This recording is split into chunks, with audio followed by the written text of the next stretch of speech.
네, 우리 오늘 함께 나눌 말씀은 역대하 16장 7절에서 12절 말씀을 우리 함께 보도록 하겠습니다. 역대하 16장 7절에서 12절 말씀입니다. 우리 같이 교독하기로 하겠습니다. 제가 7절 먼저 읽겠습니다. 때에 선견자 하나니가 유다 왕 아사에게 나와서 이르되 왕이 아람 왕을 의지하고 왕이 하나님 여호와를 의지하지 아니하는 고로 아람 왕의 군대가 왕의 손에서 벗어났나이다. 사람과 그 사람의 군대가 크지 아니하며 말과 번호가 심히 많지 아니하니라. 그러나 왕이 여호와를 의지하므로 여호와께서 왕의 손에 붙이셨나이다. 여호와의 눈은 온 땅을 두루 감찰하사 전심으로 자기에게 향하는 자를 위하여 능력을 베푸시나니 이 일은 왕이 망령되이 행하였은즉 이 키로부터는 왕에게 전쟁이 있으리라 하매 아사가 노아와 선견자를 옥에 가두었으니 이는 그 아이에게 여호와였음이며 그때 아사가 또 몇 백성을 함께하였더라. 아사의 시종 행적은 유다와 이스라엘 열왕기에 기록되느니라. 아사가 왕이 된 지 30년에 그 아이들이 이런 것이 심하나 병이 있을 때에 저가 여호와께 구하지 아니하고 의원들에게 구하였더라. 네, 오늘 본문의 이야기는 남유다 3대 왕인 아사 왕의 그 행적에 대해서 기록하고 있습니다. 이 아사 왕이 우리가 이스라엘 역사에 보면 유다의 선한 왕으로 기록되어 있죠. 특별히 역대하 14장, 15장, 16장 이 세 장에 걸쳐서 아사 왕의 그런 기록이 있습니다. 그 중에 오늘 16장은 그 마지막에 그런 아사 왕의 그 말년에 그 신앙의 모습에 대해서 좀 기록하고 있습니다. 근데 앞서서 이제 14, 15장은 아사의 왕의 그 긍정적인 모습, 또 어떤 신앙적인 귀감이 될 만한 모습을 그리고 있는 반면에 오늘 16장은 조금 반대의 그런 모습을 그리고 있습니다. 불신앙적인 모습을 대조적으로 그리고 있다는 것입니다. 그래서 아사 왕이 그 이전에 14장, 15장에서는 어떤 일을 행하는가 다 살펴볼 수는 없지만 그 15장의 그 말미에 우리가 한번 그 아사 왕에 대한 총평, 그동안 중간 평가를 한번 보고 16장을 넘어가는 게 좀 문맥상 도움이 돼서 살펴보도록 하죠. 역대하 15장 16절에서 19절입니다. 제가 읽겠습니다. 아사 왕이 모친 마가다가 아세라의 가증한 목상을 만들었으므로 아사가 그 태우의 위를 패하고 그 우상을 찍어 바 기드온 시내가에 불살았으니 산당은 이스라엘 중에 제하지 아니하였으나 아사의 마음이 일평생 온전하였더라. 저가 또 그 부친의 구별한 물건과 자기의 구별한 물건 곧 은과 금과 기명들을 하나님 전에 드렸더니 이때부터 아사 왕 35년까지는 다시는 전쟁이 없으리라. 되게 훌륭한 모습이잖아요. 종교개혁도 하고 여러 가지 우상을 베어버리고 또 그 태우에 그러니까 그 모친의 그런 우상 숭배까지 단호하게 잘라버리는 그런 귀감적인 모습을 우리가 볼 수가 있습니다. 근데 이런 훌륭한 평가에도 불구하고 어떤 평가입니까? 아사의 마음이 일평생 온전하였다라는 이 평가에도 불구하고 오늘 본문은 그 연약한 모습을 비교적 구체적으로 길게 표현하고 있습니다. 그래서 오늘 본문을 통해서 우리가 살펴볼 내용들은 이렇습니다. 자기 안녕을 위해서 하나님보다 아람 왕을 더 신뢰한 그 모습을 우리가 좀 살펴보고, 두 번째, 아사 왕이 병이 들었는데 여호와께 구하지 아니하고 의원들에게 구한 모습들, 이게 아사 왕의 치명적인 두 가지의 불신앙적인 모습이라고 오늘 본문은 기록하고 있습니다.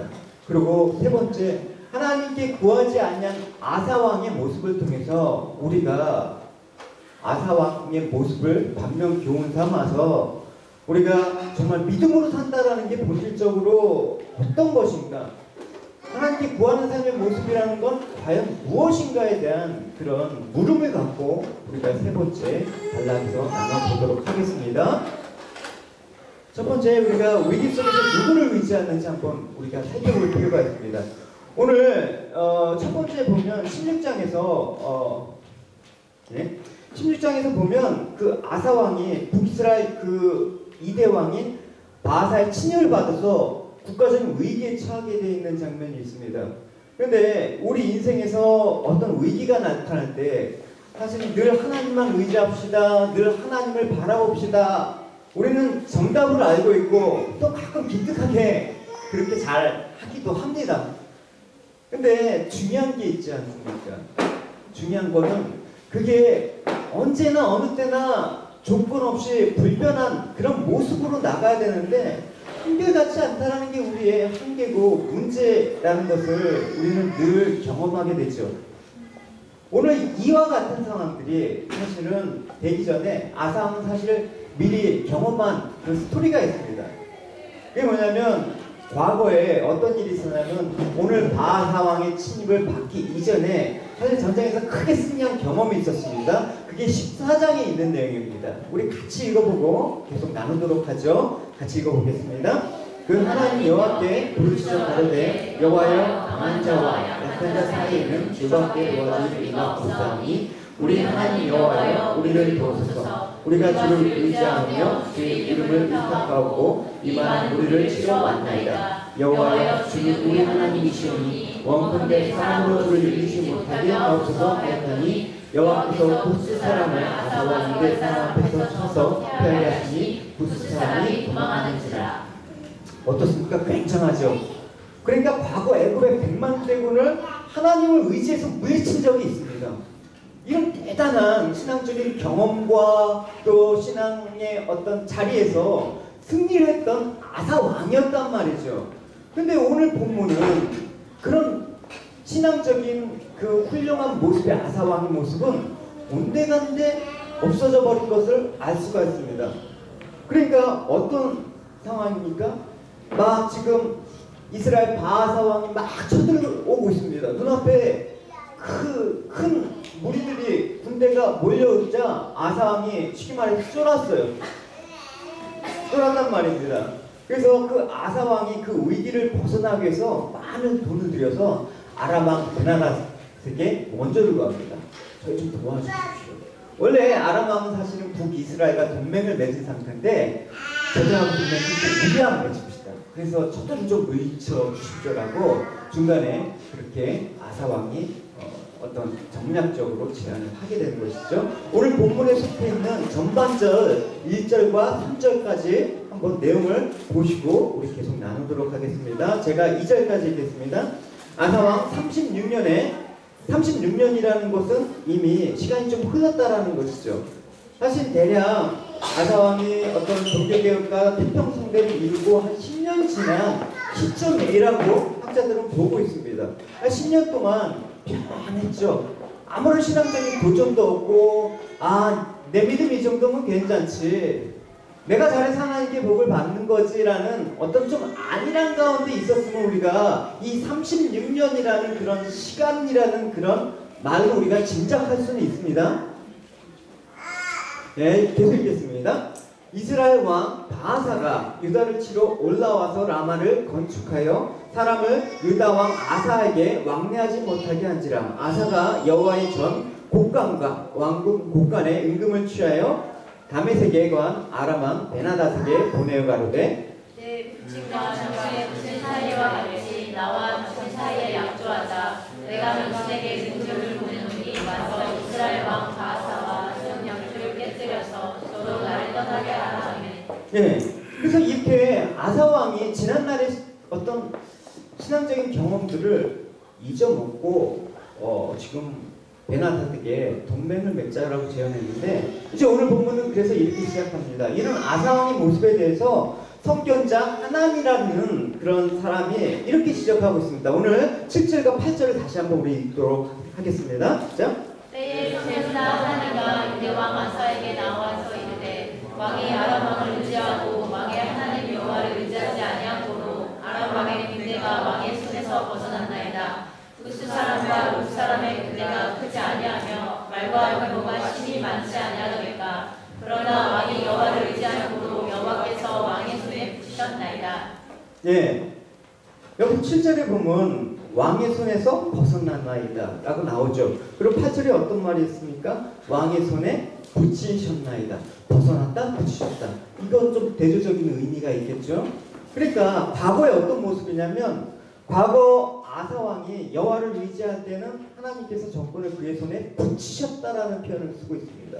근데 지금은 여호와를 의지하지 않는 그 아사 왕의 모습을 보고 정권을 그의 손에서 벗어났다라는 표현을 쓰고 있습니다. 여러분 구약 성경을 읽다 보면 이런 말이 참 많이 있죠.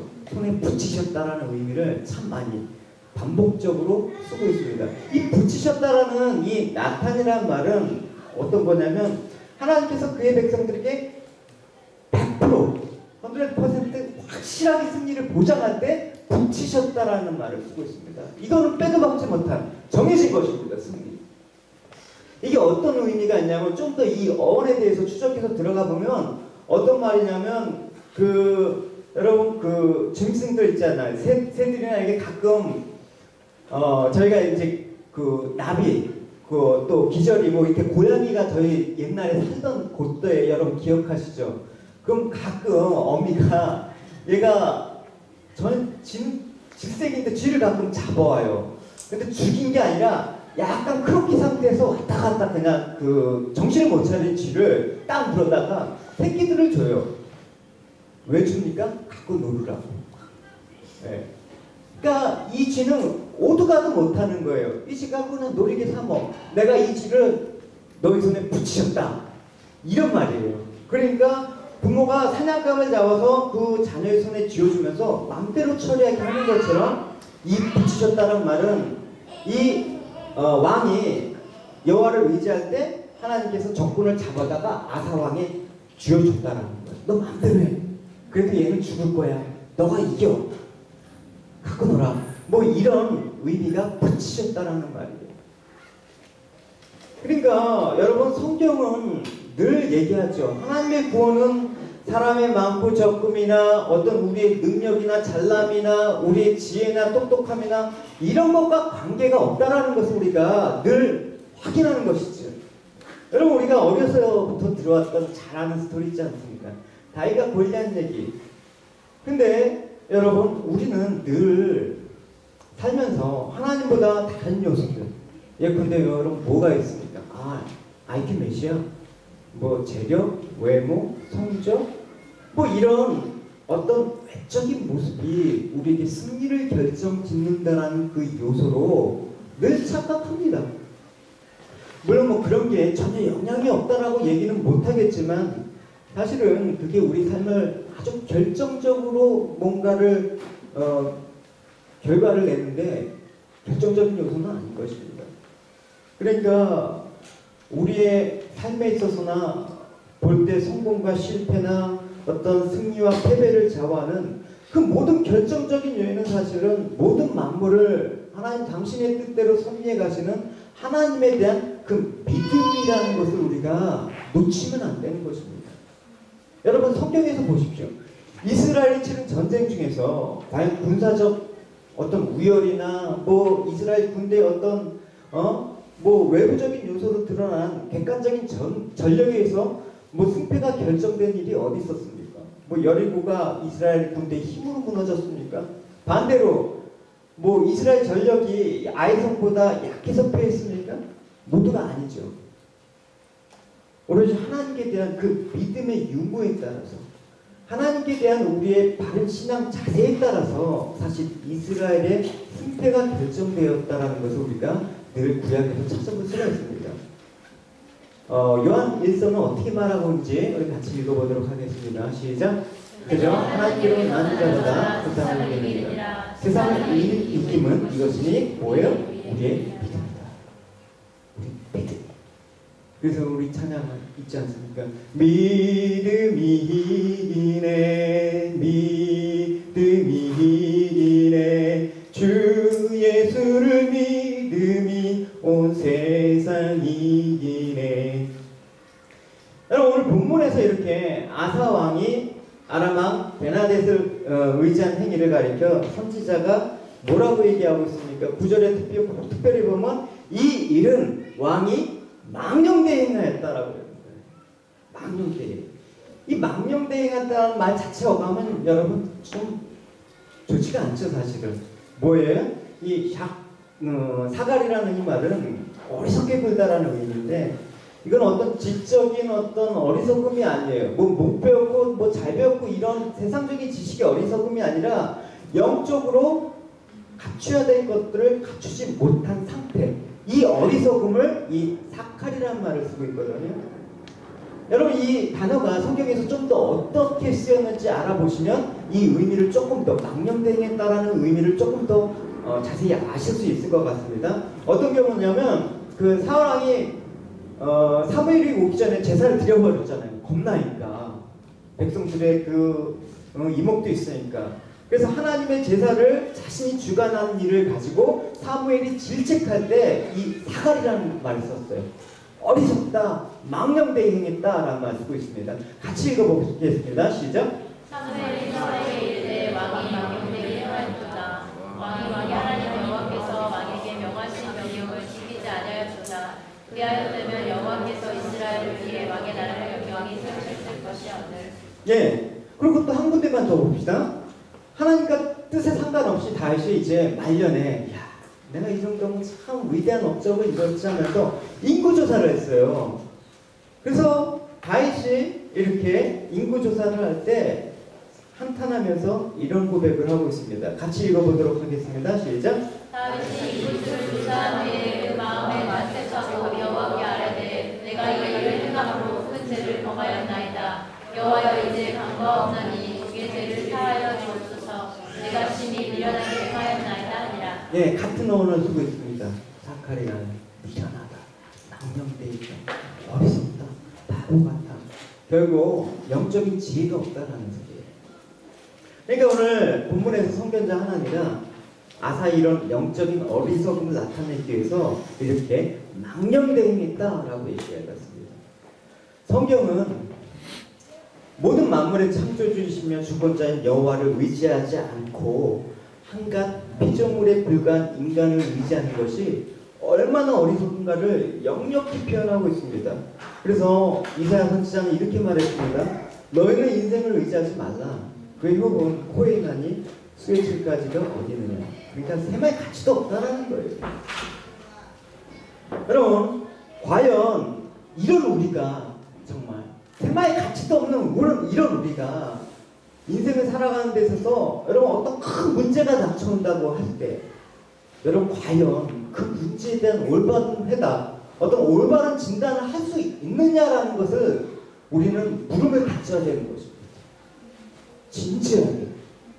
성경은 뭐라고 얘기하고 있습니까? 우리 로마서 1장 21, 22장을 읽어봅시다. 시작. 하나님을 할 때 하나님으로 영광도 아니하며 감사치도 아니하고 그 생각이 허망하여지고 미련한 마음이 얻어졌으니 스스로 지혜를 하나 오분하니며 썩어지지 아니한 하나님의 영광을 썩어진 사랑과 공수와 버러지 상태의 이상으로 바꾸었느니라. 여러분 이 부분에서 가장 중심이 되는 말은 뭐냐면 허망이에요. 더 구체적으로 말하면 무엇입니까? 하나님을 떠나고 하나님을 배제한 인생은 뭐라고요? 허무라는 것입니다. 여러분 한번 생각해 봅시다. 우리 인생의 삶 속에서 하나님을 배제하고 떠날 때 여러분 나름대로 배짱이 있을 거 아닙니까? 난 하나님 없이도 잘 살 수 있어. 난 하나님 없이도 잘할 수 있어. 그러면 하나님을 떠났으면 그만큼 인생을 의미 있게 채우고 살아야 될 거 아닙니까? 어떤 환희와 기쁨을 채워야 될 거 아닙니까? 근데 그게 전혀 아니라는 것입니다. 살아보면 허무하다라는 그런 결론을 내는 게 인간의 한계라는 것입니다. 우리가 어떤 존재라는 것을 조금 우리는 솔직해야 됩니다. 이런 명백한 사실 앞에 우리는 정직해야 됩니다. 그러니까 스스로 교만해져서 하나님을 배제하고 하나님을 떠난 인생은 행복할 것 같고 재미있을 것 같지만 사실은 그 끝이 뭐다? 허무다라고 성경은 말하고 있습니다. 왜요? 사람의 마음은 하나님만이 채울 수 있는 공간이 있다라고 얘기하고 있지 않습니까? 창조하실 때 우리를 그렇게 여러분 영원을 사모하고 하나님을 찾는 존재로 그렇게 창조하셨습니다. 그런데 많은 사람들이 이러한 사실을 죄에 가려져서 그것들도 모른 채 이 허망, 이 공허를 어떻게 채울까 나름대로 열심히 삽니다. 나름대로 피와 땀을 흘려가면서 세상을 아주 열심히 살아가고 있습니다. 노력을 하고 있습니다. 그러나 그 마음 가운데 하나님을 두지 않는 이 스스로 지혜 있다라는 생각은 무엇입니까? 여러분, 허망이다라는 것입니다. 그래서 사도 바울은 뭐라고 얘기하고 있습니까? 그 결과 어떻게 되었습니까? 우준하게 되었다라는 것입니다. 여러분, 쉬운 말로 뭐가 되냐면 너 바보가 되었어 라고 얘기하는 것입니다. 여러분, 자연 상태 여러분 보십시오. 동물들 보면 여러분 참 불행한 것 같습니까? 여러분, 가끔 내셔널 지오그래피나 동물왕국 보면 야생에서 여러분 그렇게 살아가는 동물들이 여러분 참 어떻게 보면 행복해 보이기도 합니다. 얘네들 어디 아파서 뭐 수술하거나 항암제 맞지 않습니까? 네? 어떤 뭐 의료시설이 있습니까? 걔네들 그냥 잘 다니고 살아요. 근데 여러분, 똑똑하다라는 인간만 있죠. 갑상선에 조그만 0.5mm 종양 하나만 떼놔도 여러분 평생 약을 먹어야 됩니다. 네? 왜 인간은 참 그런 존재가 되었을까요? 네? 조그만 종양 하나 여러분 해결하지 못해서 평생 약을 의지하면서 그렇게 살아야 될까요? 우리가 스스로 지혜 있다고 생각하기 때문에 바보가 되어간다, 우준하게 되어간다, 성경은 얘기하고 있습니다. 근본 원인이 있습니다. 여러분, 뭐요? 여러분 21절에 보면 하나님을 너희가 아는데 하나님을 영화롭게도 아니하고 감사치도 않으니까 그런 거야. 점점 바보가 되어가는 거야. 그러니까 수많은 사람들이 하나님이 마땅하게 우리에게 이 길이라고 알려주셨는데 아니요, 그 길이 아니에요, 이 길을 가야지 맞아요 하면서 나름대로 확신과 자신감을 갖고 살아갑니다. 그러니까 바보가 되고 망하는 길밖에 더 있습니까? 허망할 수밖에 없지 않습니까? 그래서 잠언은 이렇게 말하고 있습니다. 같이 읽어보도록 하겠습니다. 시작. 내가 스스로 지혜롭게 여기는 자를 그보다 미련한 자에게 오려 것입니다. 하나님께서 하나님의 증거가 여러분 부족합니까? 여러분, 근데 인정을 안 해요. 이렇게 멀쩡하게 숨쉬며 살아가는 것도 하나님의 은혜 때문에 살아가는 것인데 우리는 그걸 인정을 안 한단 말입니다. 자기 영광을 추구하게 되면 어떤 일이 벌어집니까? 이렇게 원래 우리에게 주신 지성과 어떤 감성이 오작동이 발생해요. 엉뚱하게 판단해버린단 말입니다. 오늘 본문은 이 아사왕은 명백하게 과거에 이렇게 명백하게 하나님이 살아계시다라는 그 증거를 경험했음에도 불구하고 어떻게 결국 내 자신을 의지하고 또 내 방법과 내 수단을 의지하다 보니까 어떻게 결국 아람왕을 의지하지 않습니까? 우리가 이걸 경계해야 되는 것입니다. 지금 온전히 서 있다라고 여러분 자만하지 마십시오. 평생 나는 여호와 하나님만을 의지하겠습니다라는 그 모습을 잠깐 놓치면 이렇게 아람왕을 의지해버리는 아사왕처럼 되어버린단 말입니다. 두 번째, 여러분, 이 아사왕의 모습 중에 불신앙적인 모습이 또 뭐예요? 하나님께 구하지 않았다라는 거예요. 병이 들어왔는데 여호와께 구하지도 않냐고 의원들께 구하는 불신앙의 모습이 있었단 말입니다. 우리 시부 가둬버렸어요. 그러니까 하나님께서 병으로 하나님께서 아사왕을 치셨죠. 그건 여러분 뭐예요? 너가 회개하라는 소리죠. 기회가 없었으면 그냥 죽여버리죠, 여러분. 근데 병으로 했을 때 아사왕이 내가 하나님을 의지하지 않았군요 라고 생각하고 하나님께 다시 무릎을 꿇었다 그러면 그 병으로 인해서 그의 신앙은 회복되었을 것입니다. 근데 보십시오. 그런 심각한 상태에도 불구하고 지금 성경은 뭐라고 얘기하고 있습니까? 하나님께 구하지 않았다. 우연들만 찾은 아사왕의 불신앙에 대해서 지적하고 있습니다.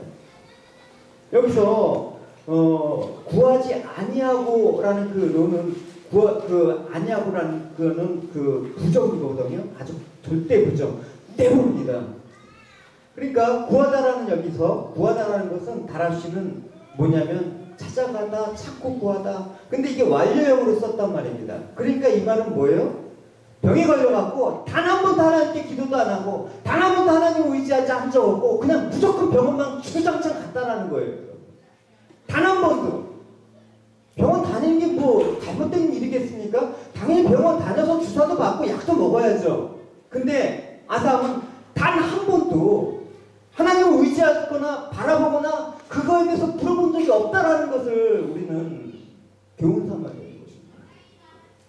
왜 아사왕은 자신의 병에 대해서 그렇게 하나님을 그렇게 한 번도 구하지 않았을까요? 여러분 병원 가서 여러분 어느 때 주눅 듭니까? 대부분 의사 선생님이 알 수 없는 아주 용어로 블러블러 할 때 우리는 주눅 들죠. 예, 우리가 보통 암이라고 얘기하지 않습니까? 보통 암이면 뭐 폐암, 간암, 위암, 뭐 췌장암, 직장암 뭐 이런 이렇게 정도는 알고 있죠. 근데 여러분 막상 의사 앞에 가면 폐암입니다 이렇게 얘기 안 해요, 여러분. 예? 폐암만 하더라도 원반성 폐암입니다. 비속포세성 폐암입니다. 뭐 소세포 폐암입니다. 이것을 다시 평상상피세포, 대세포화 뭐 이렇게 분류한단 말입니다. 폐암만 해도 이렇게 다양한 용어를. 사실 암이라고 하면 여러분 세포의 돌연변이 아닙니까? 자가 증식해갖고 정상세포를 이렇게 예? 잡아먹어서 이렇게 퍼지는 거 아닙니까? 근데 이렇게 얘기하면 뭔 소리 하면서 어떤 마음이 듭니까? 스스로 지혜 있다라고 생각하는 인간들은 이런 말을 하면 껍벅 죽습니다. 의사가 얘기합니다. 아마 아사왕이 위원들만 찾은 까닭은 그 위원들이 이렇게 이런 모습이지 않을까라는 생각을 했습니다. 의사를 의지하지 말라라는 게 아니라 의사만 의지했으니까 문제가 되는 거예요. 그 다음부터는 하나님도 없는 거예요. 이 사람이, 이 의사가, 이 병원이 하나님이 되니까 그걸 불신앙이라고 얘기하는 거죠, 여러분. 여러분, 물론 우리가 과학이라는 걸 생각해 봅시다. 과학이 어떤 틀을 사용해서 정말 정확한 진단과 치료 방법을 제시할 때 우리는 물론 신뢰해야 됩니다. 물론 신뢰해야 됩니다. 과학이라는 거. 여러분 근데 뭐 다는 그렇지 않지만 현대의학이 정의하고 있는 암이라는 걸 여러분 생각해 봅시다. 그걸 어떻게 규정하고 있냐면 정확히 현대의학은 암을 세포의 돌연변이라고 규정하고 있습니다. 그래서 이 암을 치료하기 위해서 다른 병도 있지만 진짜 천문학적인 암에 관한 연구를 쏟아붓고 있습니다. 병원마다 암센터 없는 병원이 없어요. 여러분 한국에 보면 얼마나 암이 많은데요.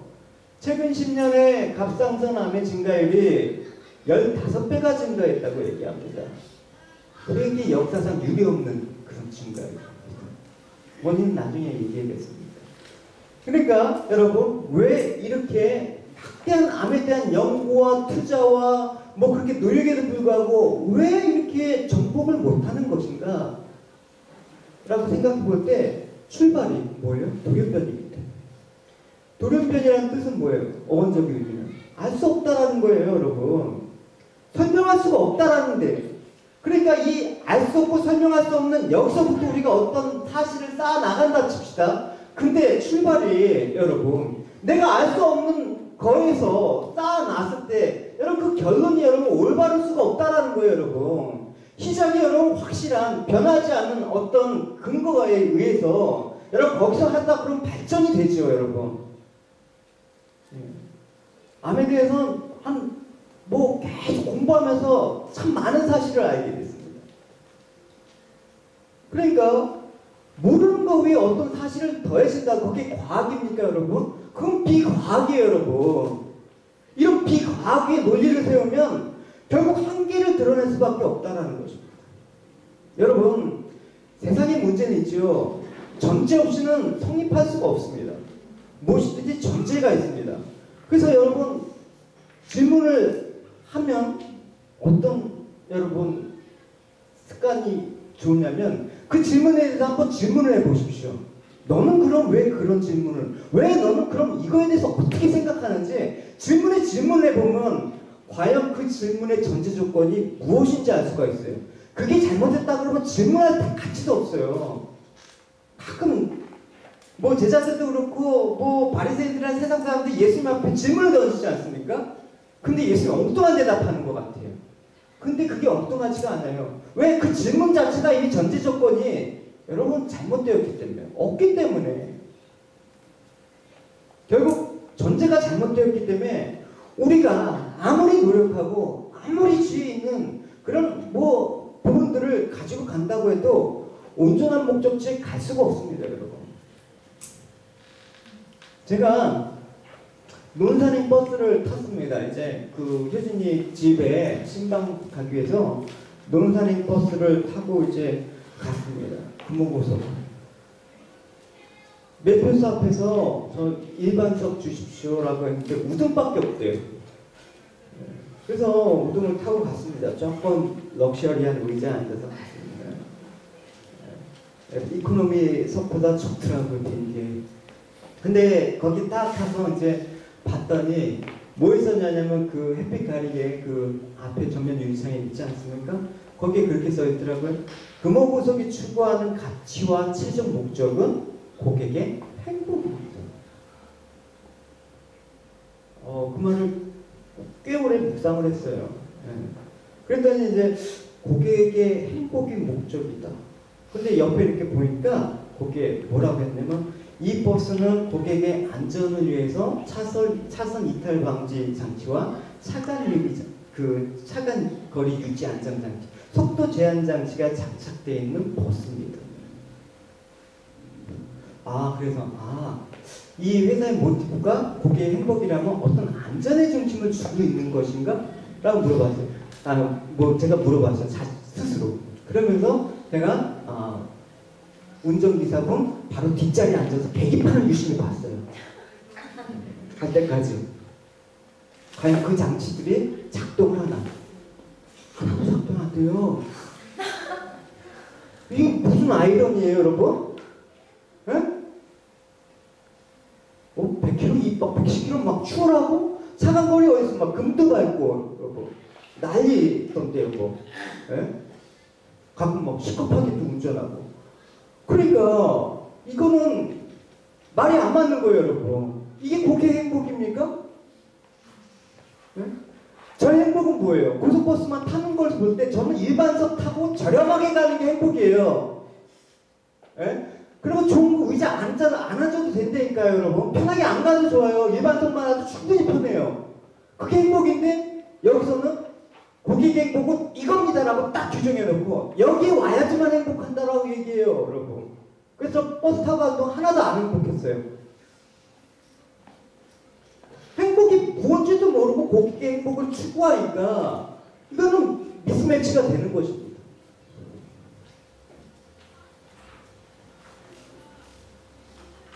여러분 보십시오, 여러분. 나는 행복하기 원합니다.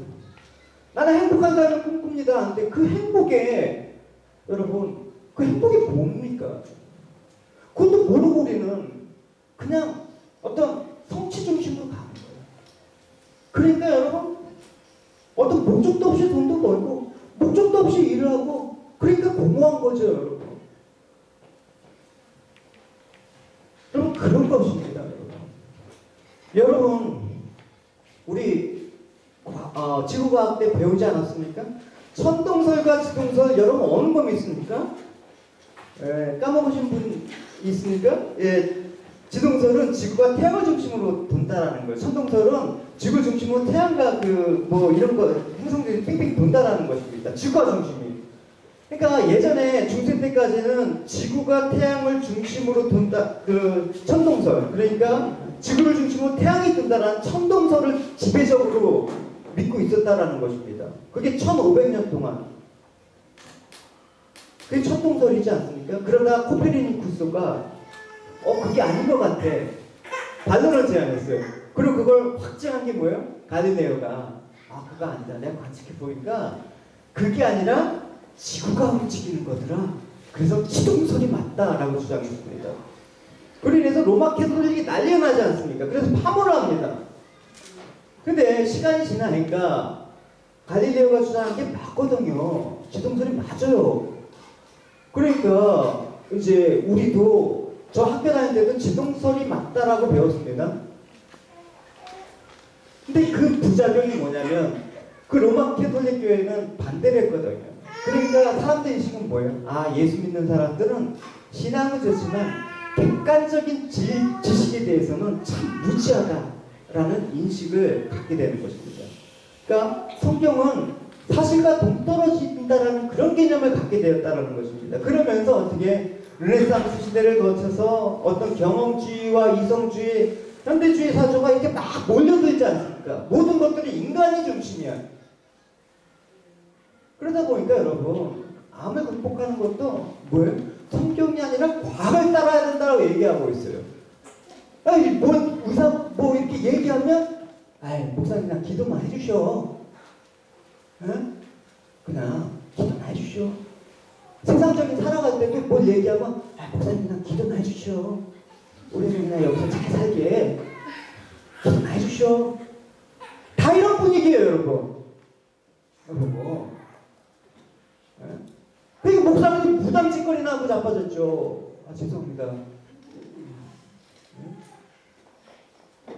그러니까 여러분 질문을 여러분 던져보겠습니다. 성경은 과학적입니까? 비과학적입니까? 여러분 지동설이 맞다 그러면 왜 이런 근거를 그 로마 캐톨릭에서 주장하냐면 그 기본적인 뜻의 여호수아가 태양과 달아 멈추라라고 명령하지 않습니다. 그걸 근거로 지구를 중심으로 태양이 돈다라고 생각을 했어요. 그러니까 이 명령을 비춰본다 그러면 지동설을 비춰본다 그러면 이 말은 여러분 가짜가 되는 거예요. 성경이 가짜이면 좀 말이 안 되지 않습니까? 그러니까 사람들은 자꾸만 성경 과학적인 지식가 먼 거다고 발치가 된다라고 여러분 착각해요. 여러분 어떤 내용입니까? 한번 읽어봅시다. 시작. 여호와께서 아는 사람을 이스라엘 자손에게 붙이시던 날에 여호수아가 여호와께 구하되 이스라엘 목전에서 가로되 태어나 너는 기브온 위에 머무르라. 달아 너도 아이를 골짜 위에 의할지어다 하매 태양이 머물고 달이 그치기를 백성이 그 대적에게 원수를 갚도록 하였느니라. 야살의 집에 기속되기를 태양이 기수톤에 머물러서 거의 저녁도록 속히 내려가지 않으였다 하지 않냐느냐. 예, 태양을 중심으로 지동설이 맞다 그러면 이 말씀은 틀린 겁니다. 근데 놀랍게도 최근에 현대물리학은 지구도 움직이지만 달과 태양도 움직인다라고 발견했습니다. 그러니까 기동설도 천동설도 맞지가 않는 거예요. 하나님이 움직이시는 거예요. 그러니까 세상은 안 움직이는 게 없어요, 여러분. 오늘 맞았다는 진리라고 여기는 절대적인 지식도 내일 지나면 그건 아무것도 아닌 거예요, 여러분. 그 아무것도 아닌 거 갖고 붙잡고 그게 여러분 정복과 같이 붙잡고 사는 인간들이 스스로 지혜 있다라고 여러분 하니까 허망이 지는 것이죠. 진리 외에는 다 움직이는 거예요, 여러분. 하나님 말씀이 만약 변하거나 움직인다 그러고 사실이 아니라고 밝혀진다면 우리는 신앙할 수가 없죠. 여러분. 그러니까 인간의 지식의 그 유효기간은 한 세대를 멈추지 못합니다. 여러분. 되게 짧습니다. 그래서 성경이 이렇게 얘기하고 있습니다. 너희들이 변하지 않는 참된 지식에서 자라야 돼. 네, 베드로후서 3장 18절 같이 읽어봅시다. 시작. 오직 그인 줄 예수 그의 은혜와 저러하는 지식에서 자라려라. 영광이 이제와 영원 날까지 내리실지어다. 이 지식을 말하는 것입니다. 일반 세상이 말하는 그 헛된 지식이 아니라 하나님을 알아가는 그 영적 지식이 있어야지 우리가 된다라고 성경은 얘기하고 있습니다. 그래서 고린도전서 2장 6절에서 7절 같이 읽어보도록 하겠습니다. 그러나 우리가 온전한 자들 중에서 지혜를 말하노니 이는 이 세상의 지혜가 아니요 또 이 세상에 없어질 광원의 지혜도 아니요 오직 비밀한 가운데 있는 하나님의 지혜를 말하는 것이니 곧 감춰졌던 것인데 하나님의 우리의 영광을 위해서 만세전을 미리 정하신 것이다. 변하지 않는 이미 하나님께서 정해놓은 그 진리가 있는데 우리는 이제 막 새로운 이론, 새로운 신약, 새로운 수술방법 그냥 그 시험대, 불안정한 그 시험대에 우리 몸을 맡기는 그 대담함은 어떤 믿음입니까? 그래서 호세아는 우리가 하나님을 알아가는 그 온전한 영적 지식을 어떻게 해요? 여러분? 그냥 대충 알지 말고 힘써서 하라고 얘기했어요, 여러분. 힘써서. 안 그러면 여러분 못 살아요, 여러분. TV에 잠깐 저녁에 보니까 비타민이라는 프로를 하고 있더라고요. 잠깐 봤어요. 비타민 보면 경강이 좋은 막 정보들을 쏟아내잖아요. 나 잠깐 보는데 이게 건강한 그 정보인데도 불구하고 보니까 불안해지더라. 내가 잘못 살았나? 내가 지금 이렇게 관리하면 이거 큰일 나겠네? 큰일 날 것처럼 얘기해요. 그런데 그 프로가 딱 끝나니까 무슨 소리가 나와요? 보험 광고가 나온단 말입니다. 보험 들어라. 암보험, 무슨 보험. 그럼 우리 이런 세상에 살고 있습니다. 그래서 호세아 선지자는 이렇게 말하고 있습니다. 같이 읽어봅시다. 우리가 여호와 달자 하시는 여호와 달자 그의 나오심은 새벽빛같이 일정하니 그와 같이 땅 넘치는 늦은 비와 같이 우리에게는 마시하리이다. 저는 진리의 성령님이 오셔야지만 우리를 진리 가운데로 인도하십니다. 그렇기 때문에 우리가 내 이웃을 내 몸과 같이 사랑할 수 있기 위해서는 이 지식과 사랑이 함께 가야 되는 것입니다, 여러분. 하나님은 맹목하게 날 잘되게 주시는 그런 분이라는 그런 인식 정도로 하나님을 사랑한다? 그럼 하나님을 사랑하는 그 사랑은 남들도 죽일 수가 있어요, 여러분. 그 사랑은 지식과 함께 자라가야 된다고 얘기하고 있습니다. 중세시대 때 패스트가 한참 유행해서 뭐 유럽의 그 거의 절반에 가까운 인구가 죽었을 때 한 신부가 치유 집회를 했어요. 근데 치유 집회 끝나고 다 죽었단 말입니다. 왜? 패스트 환자들끼리 모아놓고 하니까 다 죽죠. 가는 데서. 그러니까 사랑은 있는데 지식이 없단 말입니다.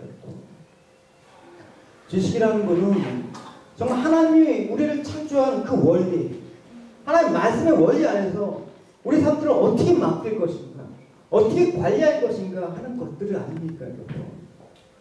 그럴 때 고장이 날 수가 있죠. 우리가 완전한 인간도 아니고 늘 죄에 연약한 그런 사람들인데 고장이 나면 어떻게? 하나님께 빨리 맡겨야겠다. 그 하나님의 사랑에서 빨리 에이스를 요청해야겠다라는 그런 마음이 있어야 되지 않습니까? 근데 아사왕은 아니야. 그래도 눈에 보이는 의한이라는 거에 답을 다 뺏겼다는 거죠. 여러분 휘발유 차에 가끔 엉뚱하게 경해놓고 차가 고장났어 이런 사람 있잖아요, 여러분. 네? 한 번 고쳐줄 수 있죠. 근데 매 경해놓고 고장났네, 차가 어떠네. 여러분 그러면 여러분 누구 잘못입니까, 여러분? 하나님 이렇게 분명히 하라고 했는데 우리는 이러지 않아? 그 말씀대로 살아지도 않고 내가 멋대로 살았고 하나님 이거 이렇게 해주셔야 됩니다. 저렇게 해주셔야 됩니다. 그래서 지식이 필요하다는 것입니다. 그래서 에베소서는 이렇게 얘기하고 있습니다. 같이 읽어봅시다. 다 하나님의 아들 믿는 것과 아는 일에 하나가 되어 온전한 사랑을 이루어 그리스도의 장성한 분량이 충만할 때까지 아는 일에 하나가 돼요. 그렇게 맹목적으로 여러분 그냥 하나님 앞에서 립서비스하는 그런 모습 되지 마십시오. 그렇죠? 내 삶이 받쳐주지가 않을 때는 그냥 잠잠히 그냥 하나님께 늘 연약한 모습으로 그렇게 살아가면서 은혜를 구하십시오. 그게 더 모습이 좋은 모습인 것 같습니다. 여러분 이제 이 사실을 바탕으로 여호와께 구하지 않았다라는 게 결국은 이 아사 왕의 그 치명적인 실수인데, 그럼 반대로 여호와께 구하는 삶의 모습을 조금 우리 진단해 봅시다. 여러분 오늘 본문에 아사 왕이 하나님께 구하지 아니하고 아람 왕으로 의지했습니다. 병에 걸렸을 때 의원에게 구해달라고 했습니다. 그 이면에는 어떤 게 있습니까? 여러분 그 이면에 자리 잡고 있는 게 뭔지 또 알아야 되잖아요. 여러분 앞으로 닥칠 고통이 두려웠던 거예요. 그렇죠? 고통이 두려웠기 때문에 일단 눈에 보이는 것부터 잡고 있는 거예요. 사람들은 고통을 되게 싫어해요. 아프면 여러분 두통주사도 맞아야 되고 뭐 몰핀도 맞아야 되죠, 여러분. 그러나 여러분 생각해 보십시오. 진짜 죽을 만큼 아파서 맞는 거와 미리 아프지 않았는데 그 아플까봐 미리 맞아버리는 건 다르다는 것입니다. 네? 네? 앞으로 여러분 그 아기 낳을 때 여러분 무통주사 가급적이면 맞지 마세요. 한번 고통 왜 산모의 고통 하나님께서 허락하셨냐고요, 여러분. 근데 여러분 아파서 진짜 진짜 어쩔 수 없이 눕는 경우는 있어요, 여러분. 진짜. 그렇지만 조금 진통이요. 그냥 겁이 나갖고 그거 무튼 하달라고요. 여러분 그러지 마세요, 여러분. 한번 견뎌보세요, 여러분. 둘째, 셋째는. 왜냐면 고통을 싫어하는 게 우리 본성적인 반응이기 때문에 그런 거예요, 여러분.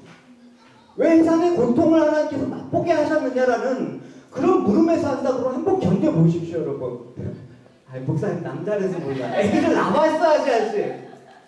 이건 남자 여자를 떠나서 여러분 하나님께서 우리에게 왜 이 고통을 주셨는가라는 측면에서 보자는 거였습니다. 그러니까 하나님께서 우리에게 고통을 허락하신 이유가 있지 않습니까? 왜? 하나님 죄를 싫어하세요. 그래서 우리의 삶 속에서 근본적으로 죄를 제거하기 위해서 고통을 허락하시는 것입니다. 여러분 고통이 빠르게 사라지면 죄와 장난칩니다, 여러분. 네? 뭐 요즘의 경우는 예지만 담배 주구장창 몇십 년 펴갖고 폐암에 걸렸는데 폐암 사기인데 주사 한 방 맞고 나와버렸다고 칩시다, 여러분. 그러면 그 사람은 내가 담배 때문에 폐암에 걸렸는데 이제 나았으니까 어떻게 주사 한 방이면 또 낫네? 또 담배 피는 거야. 인간이 그런 거 아닙니까? 그러니까 이 죄라는 거는 여러분 고통을 제거한다고 그냥 쉽게 그냥 내 마음대로 인위적으로 제거한다고 해서 죄가 사라지는 게 아닙니다. 하나님 그걸 아시기 때문에 우리 안에 고통을 허락하시는 것이죠. 왜? 죽고 사는 문제가 아니라 너희들이 거룩하게 하나님 자녀 되는 게 이 땅에서 더 중요한 거기 때문에 그걸 여러분 우리가 인식 못하면 여러분 이 고통이라는 걸 해결할 수가 없습니다. 당연히 이 고통에 대해서 하나님까지 이용하고 신앙도 그렇게 해석해버리는 그런 여러분 오만한 자들이 있는 거죠.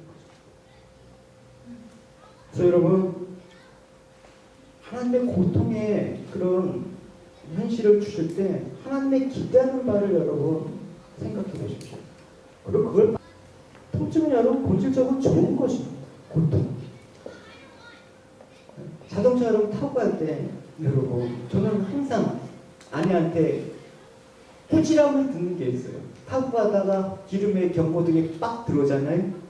그 경고등을 보고 나한테 막 뭐라고 해요.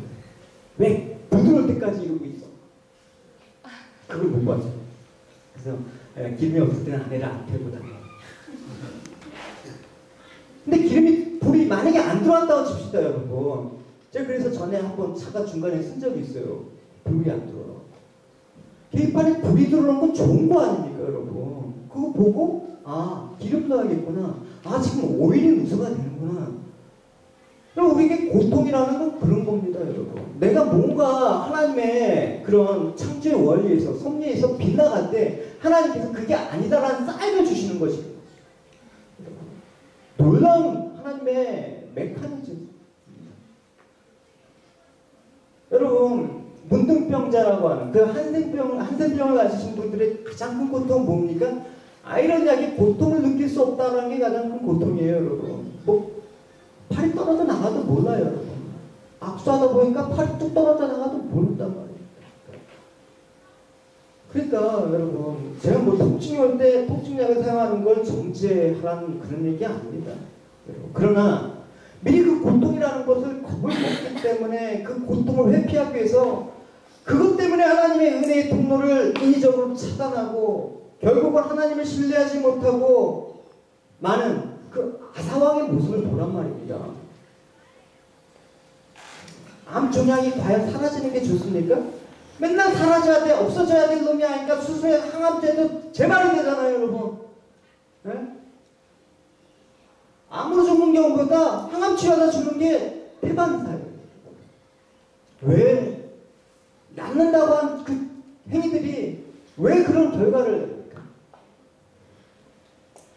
내 주변에 암 환우들도 만나보고 그 사역하시는 목사님도 만나보고 주변에 가족한테도 물어봤어요. 후회라 그러고 차라리 놔둘 겁니다. 며칠 더 산다고. 나에게 주신 고통을 하나님 없애달라고 하기 전에 그걸 사라지게 해달라고 전에 여러분 과연 이 고통에 대한 하나님의 은혜를 좀 더 생각해 보자는 것입니다. 내 고통이 사라지길 원한다 그러면 암세포가 빨리 없어져야 되는 거라고 생각한다 그러면 굉장히 그때부터 초조해지는 거예요. 빨리 없어져야 돼. 그럼 시간이라는 변수에 대해서 초조해질 것입니다. 이거 안 났으면 퍼질 것 같거든. 응? 이 고통 제거 안 하면 더 큰 고통이 다가올 것 같거든. 그러니까 초조한 거예요, 여러분. 그러니까 눈에 보이는 막 방법대로 이 방법 저 방법 다 써보는 거예요. 몸이 견뎌내요, 여러분. 근본적으로 우리가 치료도 받아야 되죠.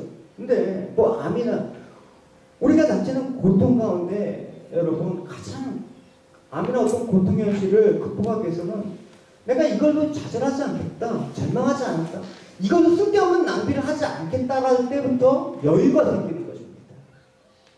이것도 하나님 주신 과정인데요. 전통 이후의 인생 과정인데요. 이걸 허락하신 하나님의 뜻이 있겠지 하면서 그 은혜를 경험하는 사람이 되어야 된다는 것입니다. 사도 바울도 이런 고백을 했죠. 저 이 병 낫게 해주세요. 제가 이것 때문에 사역하기 힘들어요. 근데 하나님께서는 됐어. 그게 더 은혜야. 이렇게 얘기하는 거 아닙니까? 같이 읽어봅시다. 시작. 여러 계시를 받는 것이 지극히 크므로 너무 자고하지 않게 하시려고 내 육체의 가시 곧 사단의 가시를 주셨으니 이는 나를 쳐서 너무 자고하지 않게 하려 하십니다. 이것이 내게서 떠나기 위하여 내가 3번 주제 간구하였더니 내게 이르기를 내 능력에 부족하다. 이는 내 능력이 약한 데서 온전하여짐이라 하시지라. 이러므로 도리어 크게 기뻐함으로 나의 여러 약한 것들에 대하여 자랑하니 이는 그리스도의 능력으로 내게 머물리라. 하나님은 조금만 그 세포 하나가 돌연변이라는 거 하나님 왜 모르십니까? 하나님 여러분들 머리카락 하나하나까지 세시는 분 아닙니까? 그렇게 전지전능한 하나님이 그까지 암세포 하나 스톱시킬 능력이 없다라고 그것 때문에 막 초조해갖고 여러분 발 동동 구리다가 걱정 때문에 죽는데요. 암에 좋다는 거 다 먹어보고 근본적으로 우리가 문제에 직면했을 때 그 문제의 뿌리가 그 해결의 근원이 누구이신지 그걸 전제로 하지 않으면 우리는 치유될 수가 없습니다. 어떤 병이든 우리 영적인 모든 것들이 내 몸에 암 종양이 자라는 것도 내 몸의 일부예요. 하나님 디자인하신 거 아닙니까, 여러분? 네? 고통이 뭐 외부로부터 여러분 주로 옵니까, 여러분? 추울 때 이런 죄로 인하는데 내면의 고통이 가장 큰 거 아닙니까? 하나님 목적이 있는 것입니다. 그러니까 내가 왜 암에 걸려야 되지? 내가 왜 이런 고통을 당해야 되지? 할 때 인생의 목적이 거룩이라면 내게 주는 고통은 이 인생의 종양을 내게 주신 고난은 이 고통을 통해서 나를 거룩하게 만드시는 하나님의 진짜 참된 수술대인 나구나라는 것을 우리가 알아야 된다는 것입니다.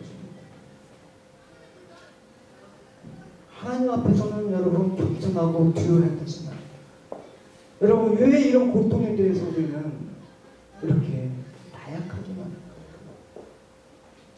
여러분 암에 걸리는 게 저주입니까? 우리가 당하는 고통이 저주입니까? 하나님 분명히 말씀하십니다. 하나님은 사랑하는 자를 징계하십니다.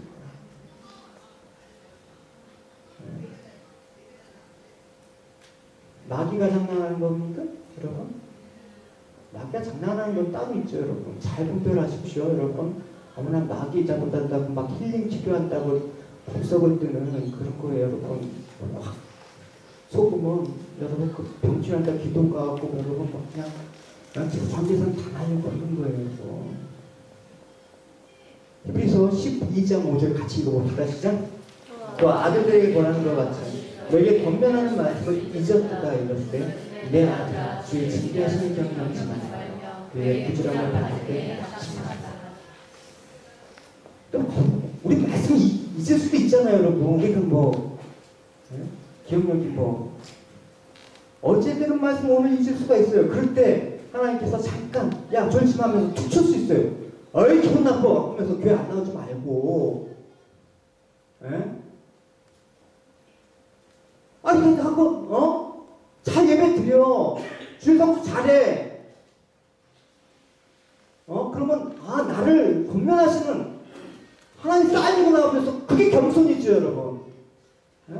교만해요, 인간들. 그러니까 성도들한테 못좀만 소리하면 그거 겁나서 아무 소리도 못해. 목회자들이 쫄아갖고 다 이 말에 상처받으면 어떡하지? 남의 자식은 훈계하지 않는 거예요, 여러분. 그냥 네 멋대로 살아라.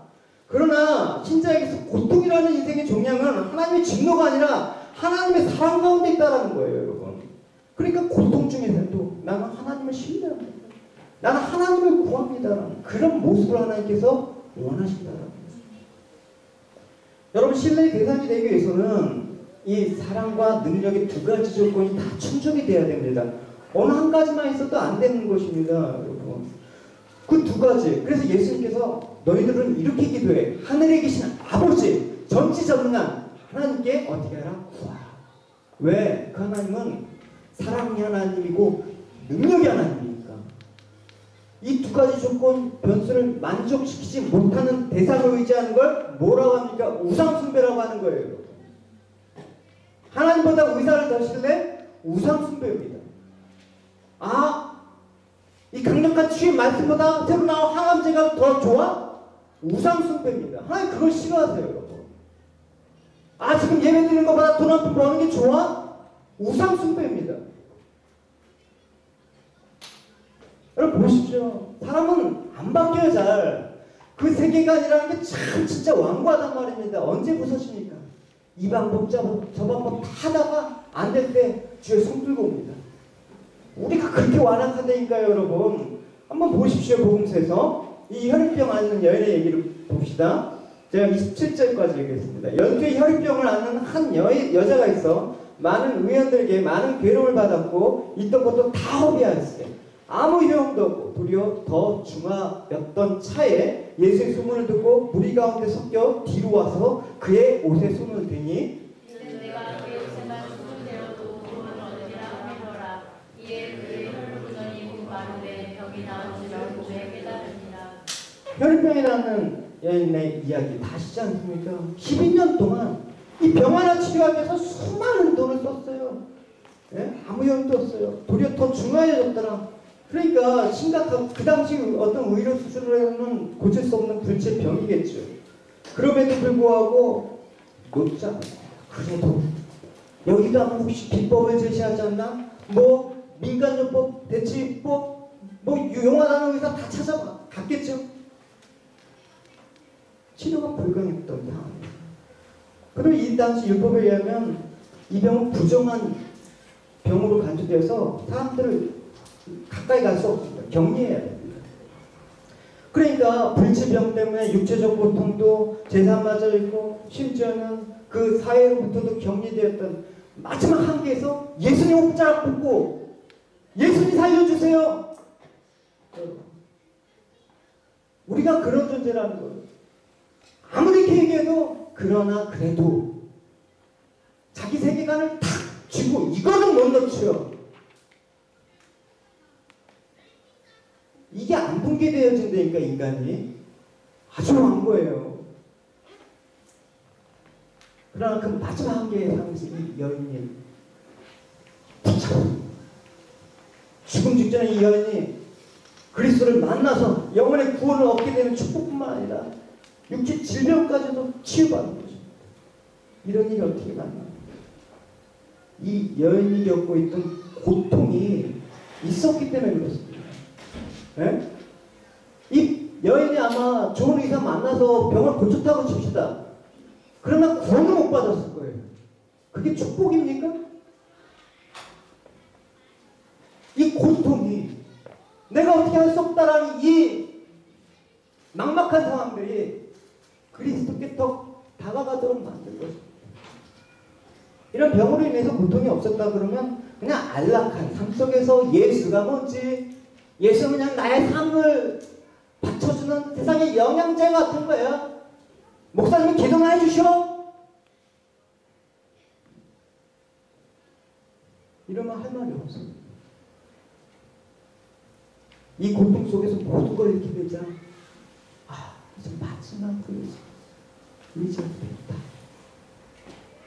여러분, 마지막에 이 시점에서 붙잡은 건 참 감사하죠, 여러분.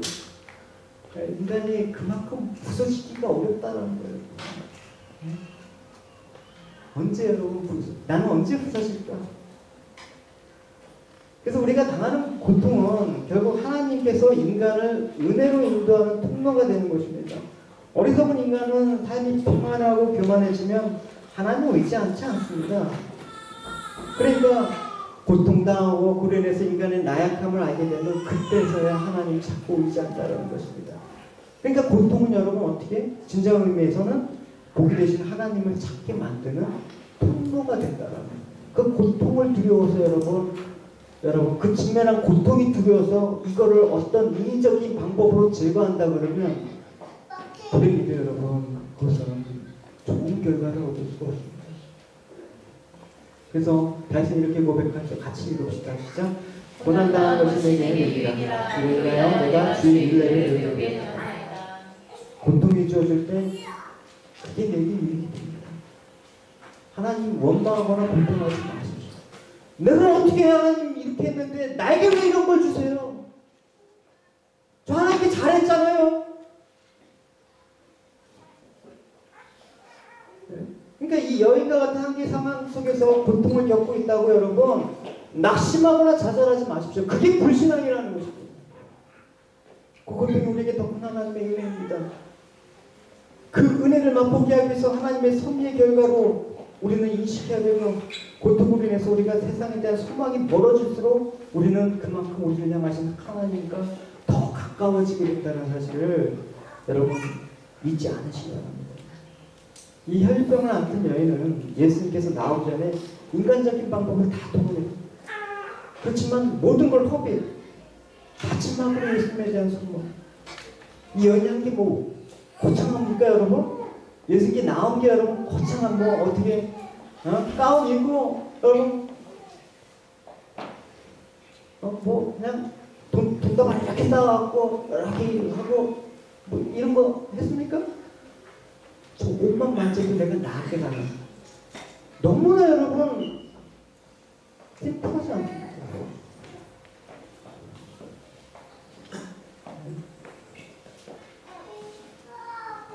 한 분이 기도하기가 참 힘듭니다라고 고백을 하죠.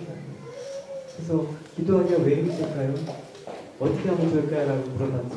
그래서 중보기도 학교를 다니고 있습니다. 근데 다녔는데 여전히 상태가 똑같습니다. 우리 기도하는 법을 배우기 위해서 기도를 못해요. 이런 거죠. 하나님 나와서 그냥 옷자락만 잡는다는 그거. 여러분 그 옷자락을 잡는 그 여인의 그 단순한 믿음의 효과는 여러분 어떻습니까? 여러분 29절 읽어봅시다. 시작. 이에 그의 혈루선이 곧 마름에 병이 나은 줄을 매일 깨달으니라. 은혜 받는 게 어렵습니까? 구원 받는 게 어렵습니까? 어떤 면에서는 참 간단합니다. 이치를 아니까. 이 여인처럼 예수 그리스도에 대한 그 믿음을 가지고 하나님께 나아가기만 하면 하나님께서 은혜가 아까워서 안 주시겠습니까? 예? 한 사람이라도 잃지 않기 위한 하나님의 마음이 담겨있는 그 구원을 베풀지 않으시겠습니까? 근데 그럼에도 불구하고 인간들은 무슨 문제만 생기면 무슨 수단과 방법, 이 과학이라는 어떤 비진리 위해서 자꾸만 뭔가 시도해보고 그러다 시간과 돈을 다 허비해버립니다. 그러면서 느끼는 건 허무와 절망감이라는 것입니다. 그래서 제가 여러분들 중에서 의대 가라, 의사 되라라고 하는 이유가 그런 거예요, 여러분. 이 근본에 하나님 모든 걸 치료하신다. 그러나 그 하나님의 그 치료의 손길에 나는 조력자로 도구로 사용하겠습니다. 그런 마음으로서는 좀 의사가 돼요, 여러분. 교만해갖고 목사님 그냥 기도만 하셔 이러지 말고요. 자신의 문제를 근본적으로 해결할 수 있는 간단한 방법을 외면하고 스스로 해결하려고 하다가 도리어 허무와 절망과 빠져버리는 얼마나 어리석은 일입니까? 민수기 보면 볼매에 물려서 이스라엘 백성들이 죽지 않습니까? 죽어가고 있지 않습니까? 그러니까 모세가 하나님께서 처방을 내립니다. 노뱀을 만들어 그 장대 끝에 올라서 그거 보면 살아. 이게 웬일입니까? 에? 뭔가 좀 거창한 하나님 좀 백신 주세요. 뭔가 주사 맞아야지 치료가 되는 것 같죠. 네. 보면 살아? 보십시오. 같이 시작. 모세가 노뱀을 만들어 장대 위에 다니 뱀에게 물린 자마다 노뱀을 쳐다본즉 살더라. 환자 앞에서 여러분 주님을 바라봐야지 살아. 믿지 않습니다. 경배 위약이 나를 달릴 것 같고 좋은 하나님제가 나를 치료할 것 같고 그래서 예수님께서 천국에 들어가려면 어린아이 같다라는 어린아이 같은 자가 들어갑니다. 그냥 말이면 고지고대로 다 믿는 거 하나님 말씀 다 믿는 거 읽어봅시다. 시작. 하나님의 진실로 너희에게 이르노니 너희가 여기서 어린아이들과 같이 되지 아니하면 너희가 또 천국에 들어가지 못하리라. 그럼 하나님 올바른 신뢰관계에서 주님과 터치가 중요한 것입니다. 예배를 드리면서 중요한 건 무엇입니까? 그냥 마음과 터치가 되어야죠. 아무런 예배는 형식과 화려함과 뭐 그거 있는데 아무런 그게 없어. 좋은 병원, 좋은 의사, 좋은 시설, 좋은 치료방 다 찾아냈다. 결국 그 말은 뭐예요? 돈 주고 해결하면 되지. 문제는 내가 만들었는데 그걸 돈으로 해결한다는 것 자체가 비일적이에요, 여러분. 예? 내가 담배 펴갖고 암에 걸렸는데 담배부터 끊지 않고 돈으로 해결하려는 것 그 자체가 담배부터 끊으십시오. 뭐예요, 여러분? 이 고통을 당할 때 다른 이가 좀 해결해 주길 바래요. 이 문제에 대해서 내가 주님과 직면을 해야죠, 여러분. 내 부모님이 치료해 줄 겁니까? 내 친척이 치료해 줍니까? 해결을 말하면 되게 기분 나빠하는 게 사람입니다. 대부분 설교자들은 어떤 회중에서 요즘 어떻게 감정적으로 해를 끼치지 않을까 봐 설교할 고민 고민해. 영혼에 상처를 입으면 안 되잖아. 뻥치지 마세요. 여러분. 그게 아니잖아요, 여러분. 예? 대부분의 사람은 저거 하고 기분 나빠하면 어떡하지? 괜찮아도 나가면 어떡하지?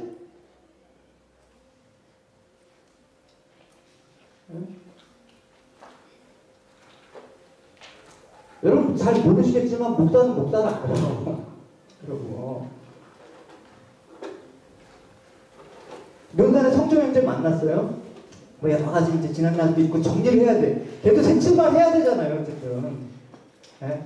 늘 지난날의 행동에 대해서 후회하고 뭐 안타까워하고 그게 늘 잡고 있으면 안 되잖아요. 그러니까 딱 정리를 해주기 위해서 논산에서 만났습니다. 어쨌든 뭐 여러 가지 얘기들은 그 개인적인 거니까 굳이 여기서 얘기는 안 하겠지만 그래서 신앙생활은 어떻게 하고 있니?라고 물어봤는데 6개월 동안 뭐 계속 잘 교회를 정하지 못하고 방황하고 있었습니다. 지난주에는 어디서 드렸어? 일산에서 제일 큰 모교회라는 예배를 드렸습니다. 그래, 은혜 많이 받았어? 그런데 뭐 설교를 들었는데 목사님 진짜 반듯한 도덕과 윤리 선생님 같아요. 우리에게 필요한 거는 여러분 표면적인 게 아니에요. 여러분 보십시오. 디모데후서 4장 같이 읽어봅시다. 시작. 때가 이르니 사람이 다른 교훈을 받지 않으니 귀가 가려서 자기의 사역을 쫓으며 많이 두고 또 귀를 귀에 돌이켜 하나님의 정말 문제를 해결하려면 이 문제 풀에 직면하지 않으면 안 돼요, 여러분. 겉으로 그냥 조금 현상만 안 되는 것입니다. 제가 호주 왔을 때 처음에 두려웠어요. 아프면 어떡하지? 그래서 한국에서 먹던 감기약을 잔뜩 지었단 말입니다. 병원 갔는데 뭐라고요? 물 많이 먹고 푹 쉬어. 그리고 또 뭐라고 해요? 파나돌 하나 먹어. 정 아프면. 하나같이 일관적인 처방 아닙니까? 그래서 제가 의사 선생님한테 그랬어요. 제가 이 약을 한국에서 저하고 지금 먹고 있는데 저 주려마다 맞아 죽을 뻔했잖아요. 네? 이게 무슨 약이냐고. 예, 이거 가래 하는데 가래 제거하고, 열하면 열 제거하고, 인위적으로 다 그걸 막아주는 약이에요. 혈당만 하니까, 정작 몸의 면역력은 형편없는 거예요, 여러분. 예? 그냥 고통 받을 거 바꿔본 거 앓다가 나면, 그다음부터는 이제 감기라는 게 들어와도, 사실은 잘 이길 수가 있는데, 막 조바심에서 그 고통. 우리가 근본적인 여러분 현상을 직면하지 않는다 그러면, 이 죄에 대한 뿌리를 인식하지 않는다 그러면, 우리 백날 예배 들어도 잘 삽시다, 착하게 삽시다, 변하지가 않아요. 인도의 정신병원 환자를 퇴원시켜야 될지 안 할지 간단한 테스트를 한답니다. 모든 환자가 다 정신병원에 갇혀있으면 답답하니까 퇴원하기 열망한대요. 그래서 방송을 합니다, 정기적으로. 예, 지금부터 퇴원을 소망하는 환자들은 그 환자들한테 뭘 그냥 숟가락 하나씩 준대. 예, 그리고 이제 그 수도가에 큰 바켓을 넣고 물을 확 쓴대. 그러면서 이제 물이 차고 넘치잖아요. 예, 지금부터 저 바켓에 있는 물을 수저로 다 퍼내는 사람은 여기서 내보내주겠습니다. 그러니까 환자들이 와 하면서 박수 치면서 숟가락을 이제 물을 붓죠. 조금 이따 병원 환자가 등을 딱 닫히고 돌을 들어가세요. 근데 간혹가다 있지 않습니까? 어떤 환자는 고민하는데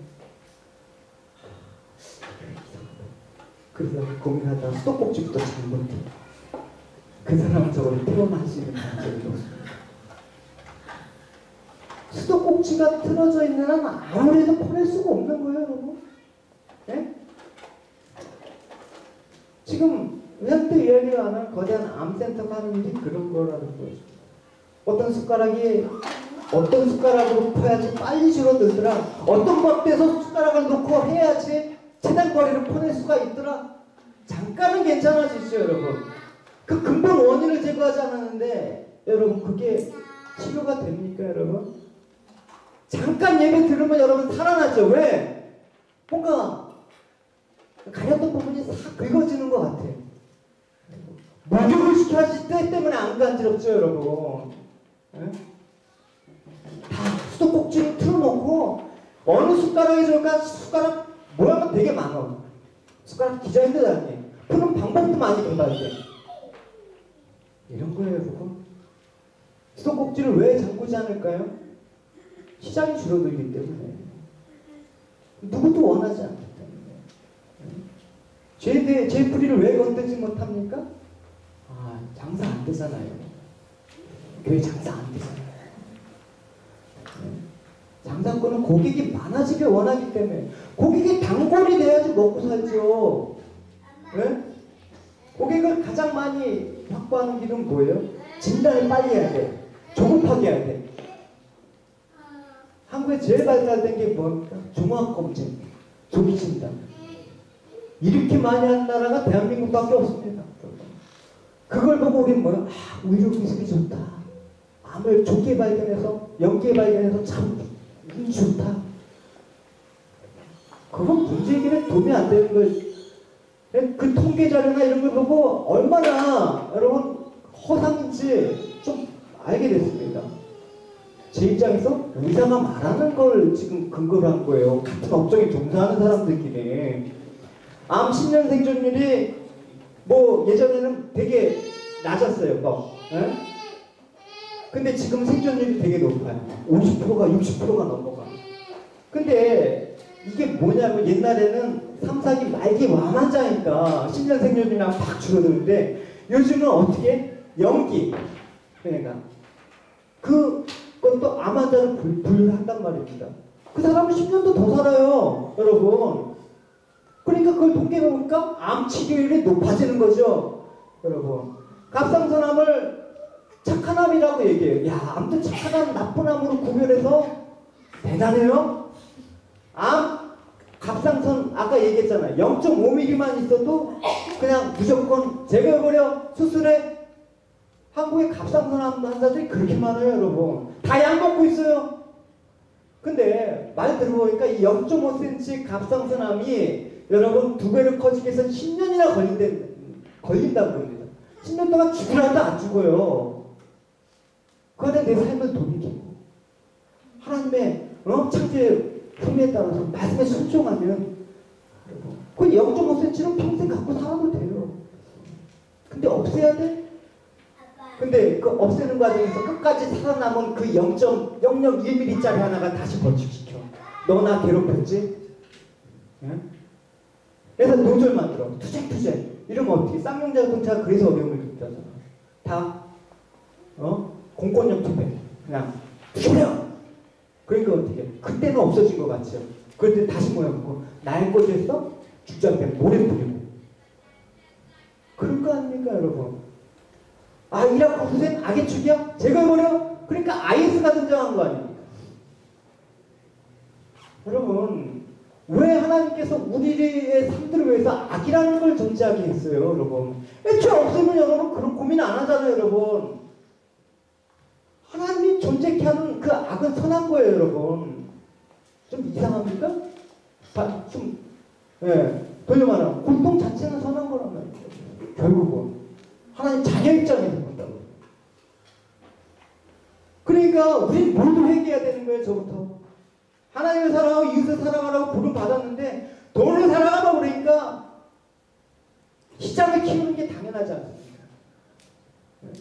병원에서 여러분 한국에 암센터 병원 되게 많아요, 여러분. 수천억을 들여가면서 거대한 암센터 병원들이 다 있습니다. 그 금융비용과 투자비용은 누가 다 대줍니까? 암 환자가 다 대주는 거예요. 의사들 월급 누가 대주는 거예요? 암 환자들이 대주지 않습니까, 여러분? 그러다 보니까 교회도 몇 천억씩 지어놓고 예수 믿고 복 받자, 헌금 많이 하고 기도하고 봉사 많이 해서 하나님 기쁘게 하면 너희들 사업도 잘 돼, 자녀들 좋은 대학 가, 좋은 직장 와서 건강해져. 그래야지 먹고 살죠, 여러분. 목사가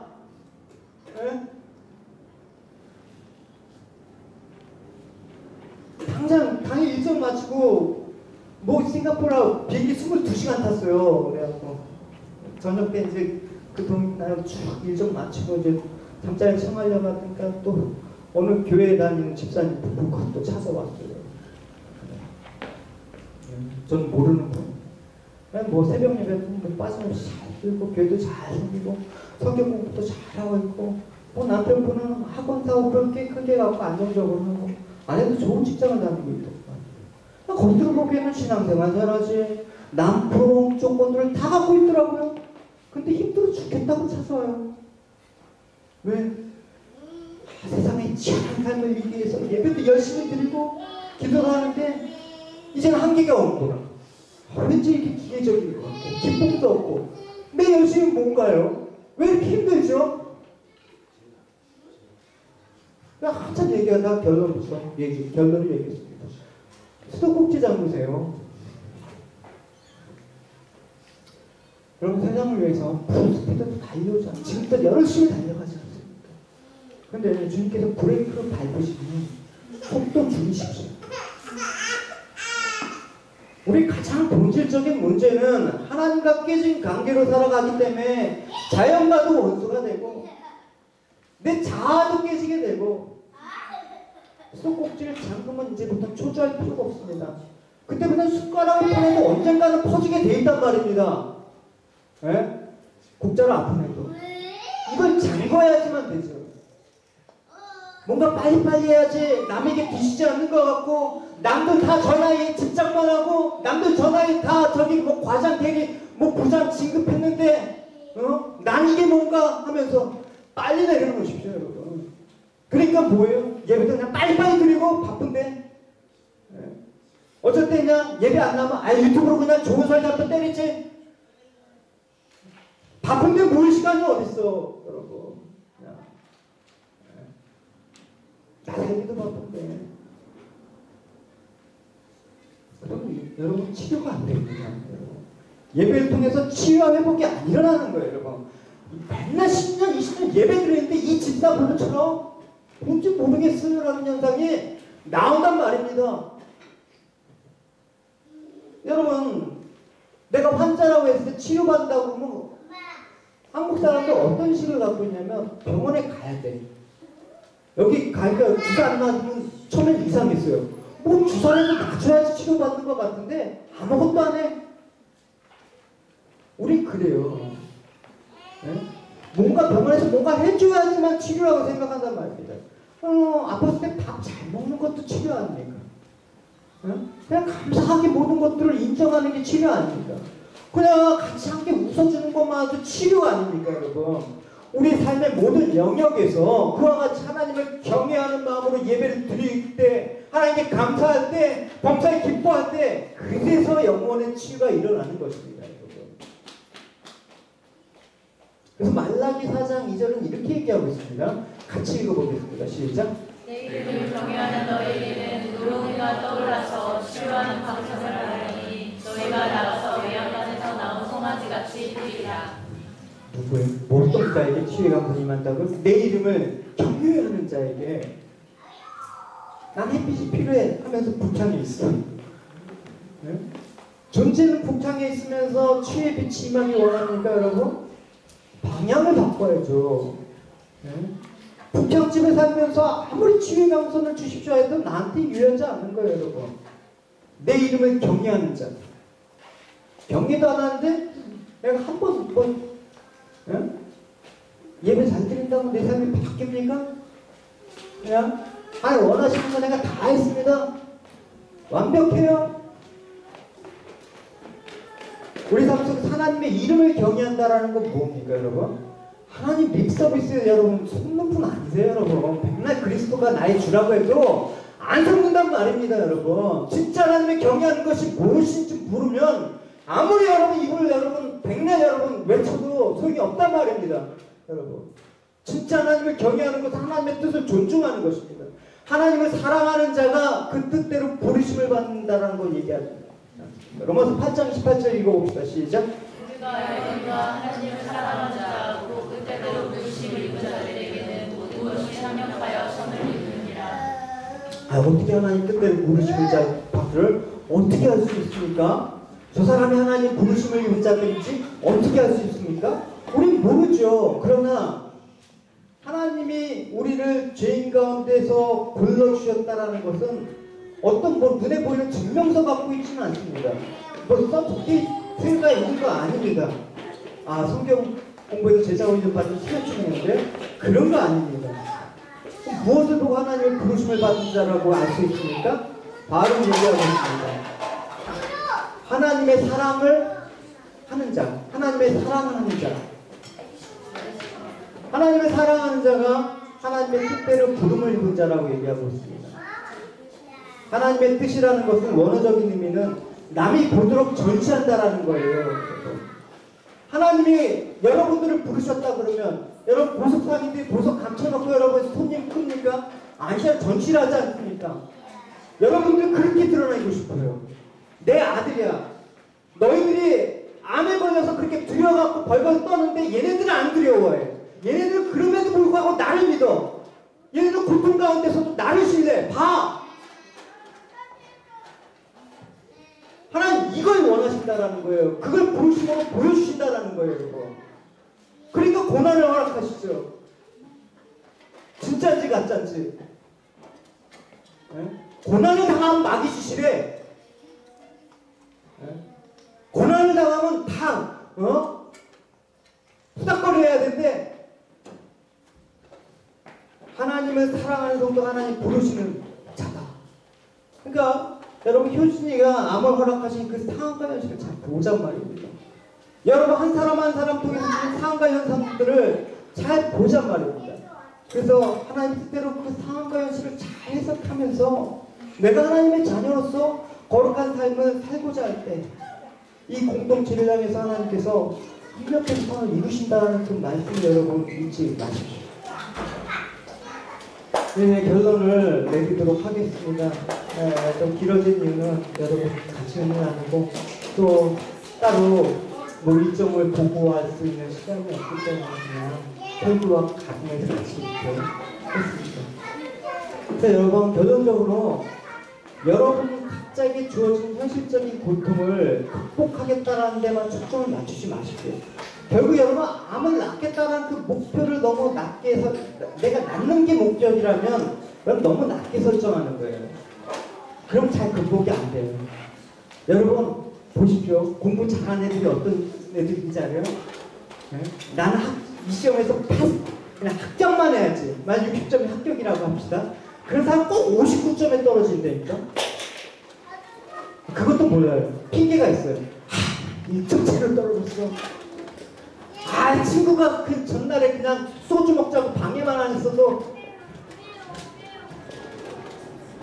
여러분 겨우 내가 이걸 할 때 이 고통만 좀 넘어보자, 이 현상만 치료해보자라고 한다 그러면 여러분 하나님의 거룩하신 그 고통의 목적에 여러분 낙제할 수밖에 없어요. 저부터 거룩이라는 그 목표를 가지고 계신 하나님을 여러분 바라보십시오. 나에게 왜 암을 주셨는가? 나에게 왜 이런 고난을 주셨는가? 그래서 오늘 구절은 이렇게 얘기하고 있습니다. 여호와는 온 땅을 두루 감찰하사 전심으로 자기에게 향하는 자를 위하여 능력을 베푸시니. 전심으로, 적당히 말고요 여러분. 그냥 적당히 예배 드리고 그냥 시간 때우는 그런 예배 아니고요. 전심으로.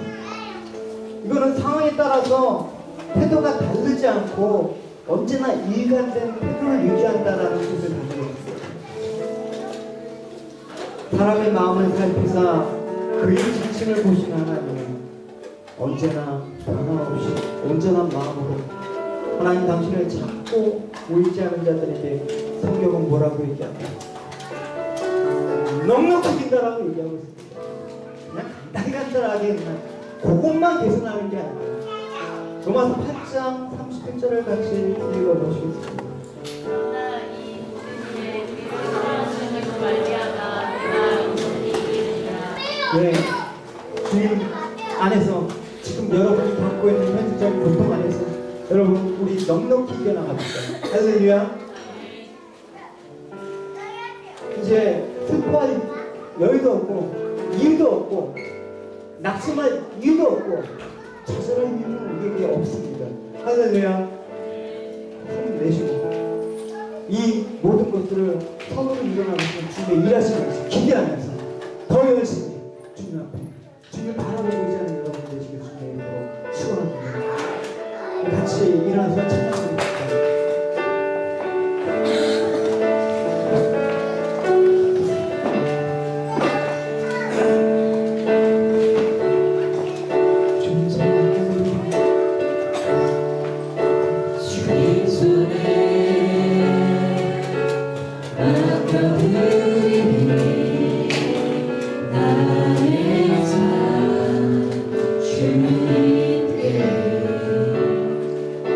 주님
하나님,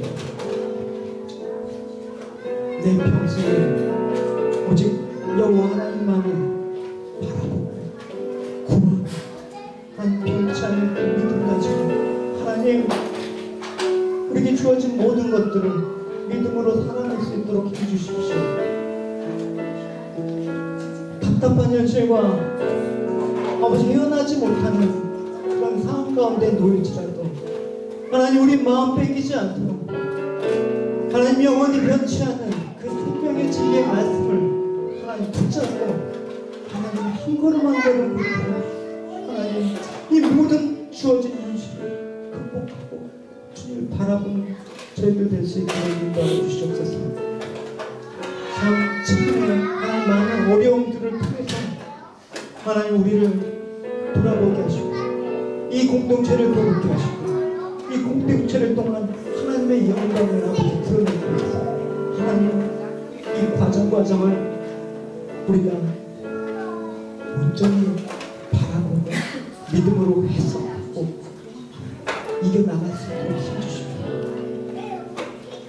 서로의 모습을 통해서 하나님의 형상을 발견하게 되고 하나님, 내가 존재하는 이유는 저 영혼을 위해서 하나님, 이 땅을 위해서 하나님 하실 일이 이 병을 통해서 하나님께서 하실 일이 있다.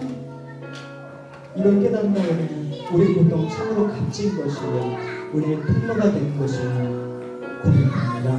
하나님, 이 시간 여호와를 경외하는 것이 하나님의 근본임을 깨달아 하나님 그 근본된 하나님의 마음들을 하나님 고백하고 바라봅니다. 아버지, 교진이 가운데 그 하나님 그 인큐베이터에 있는 시온이 호흡을 하나님 주장하여 주시고 하나님 우리 각자 하나님 남편 되시기 때문에 이제 하나님을 의지하겠다라는 그 아버지의 지체들을 위해 아버지 이제 하나님께서 남편 되셔서 돌봐주시고 각자 아버지 그 학업이나 아버지 경제 어려움 이 모든 것들이 나에게 문제가 되지 않겠다는 아버지 그런 담대함을 가지고 이유와 목적과 아버지 그 근본이 출발한 예수 그리스도라는 나는 잘못될 리가 없습니다. 과정이 힘들고 넘어질지라도 나는 실패하지 않습니다라는 그런 믿음을 넉넉히 주 예수 안에서 이기는 저희가 될 수 있도록 인도하여 주옵소서. 이 슬픔과 이 어려움들을 아버지 하나하나 저 애당 공동체 되게 하여 주셔서 더 많은 아버지 삶의 이유들을 노래하고 더 많은 하나님의 풍성한 그 영광을 증거하는 애당 되게 될 수 있도록 인도하여 주셔서